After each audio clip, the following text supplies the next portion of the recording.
It's Mike, and for my informative speech topic, I decided to do bullying. I'd like to start with a fact about bullying.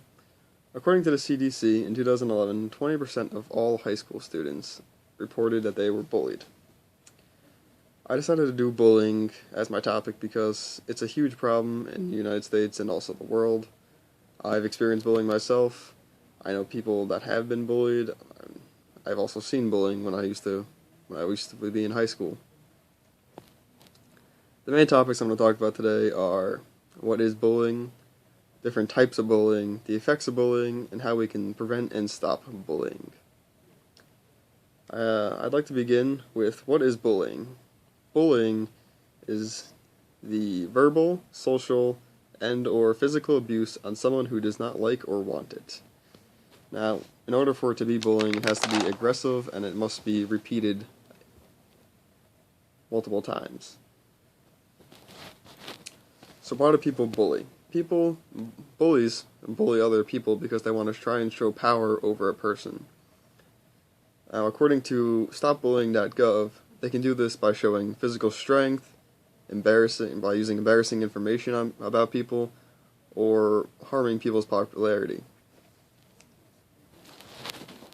Now that we have a general understanding of what bullying is, let's talk about the different types of bullying. The first type of bullying is verbal bullying, which includes teasing, name-calling, inappropriate comments, and threats.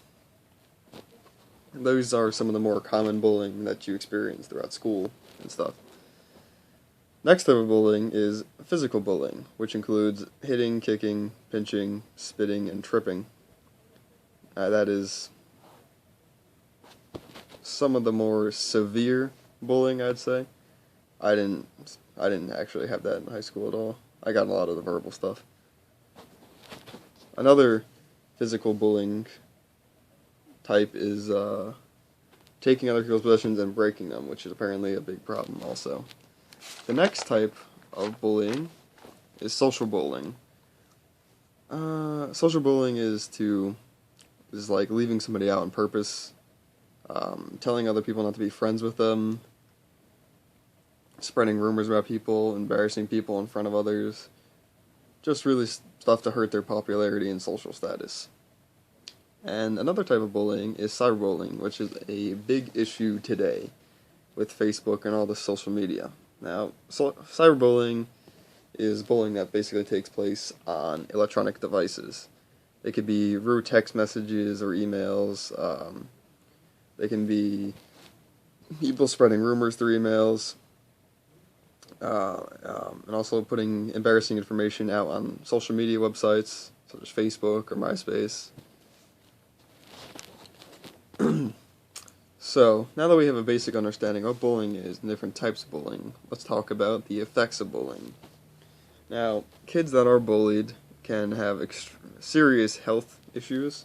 They suffer from depression, anxiety, feelings of sadness and loneliness. Sometimes they can complain of health issues. They can lose sleep, and they can lose a lot of interest in the activities they used to once like. And they also decline in academics. Now, I'd like to say another fact here. According to bullystatistics.org, 1 out of 10 students drop out or change schools because of bullying.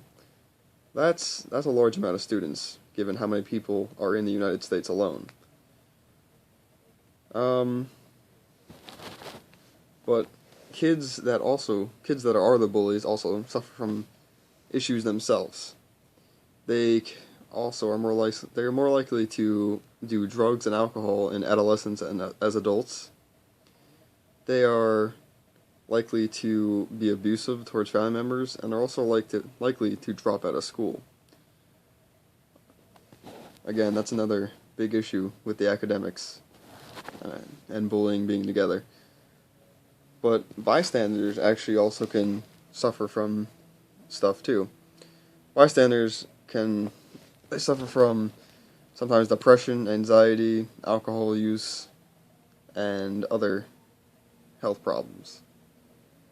Now, as one of the more bigger issues that are around bullying is the media. The media often reports that kids that commit suicide often are bullied, and that is actually not true. Bullying is a factor. It's not exactly the whole main reason. Usually it's a bunch of different factors like bullying. Some of these other factors are, um, some of them are depression, others are a history of trauma, and mostly problems at home. That seems to be the major problems with bullying and suicide. And finally, for my last main point, it's how to prevent and stop bullying. Now, the first thing that we can do to help kids stop and prevent bullying is to teach our kids about bullying itself and why it happens, and to tell them it's not their fault. Just basically giving them a general understanding of why it happens. We can do this by getting an adult that they trust, such as a parent or maybe a teacher, or whoever they feel really comfortable around. And having that person teach them all about this, because you can't just have a random person explain to a kid about bullying. I know from experience it didn't work for me. But having somebody like a dad or a mom explain it to them will improve their chances of understanding and getting better. Now, the next thing is that we can do is to teach kids tips on about how to prevent bullying when they're in the situation. Some of the tips are you can deflect a bully by using humor, or by saying stop with a very loud and confident voice. Also, teaching them the reasons that don't work, like walking away or responding to a bullying violence, because that will only make the problem worse. Hopefully, with all this, or all those tips and talks with the trusted adult, they can learn how to avoid bullying and how to prevent it. Also, another way to stop and prevent bullying would be teaching our kids how to not be a bystander, basically. How to go up to somebody that's being bullied and act kind to them, or helping them in some way, or stopping a bully from picking on them in the first place. That is another good way we can stop and prevent bullying. Now, in conclusion, I discussed what is bullying, the different types of bullying, the ways to prevent bullying, and also the effects of bullying. And I hope that I gave you guys a really good general understanding of bullying, and maybe we can prevent and stop it.